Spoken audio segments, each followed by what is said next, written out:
The 2013-2016 Cadillac XTS uses a smart key system that you can program yourself. This segment shows you how to add or replace key fobs without special tools. As of 2025, this remains a manual process. To start, you'll need your Cadillac XTS, at least one working programmed key, and a new compatible GM key fob.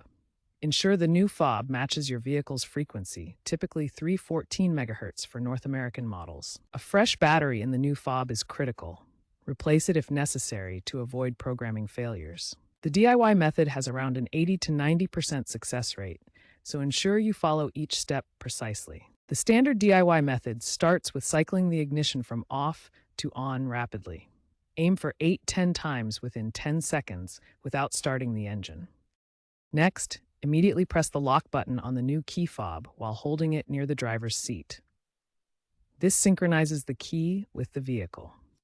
You can program up to 4 keys using this method. This step must be done within 40 seconds of the final ignition cycle, or the system resets.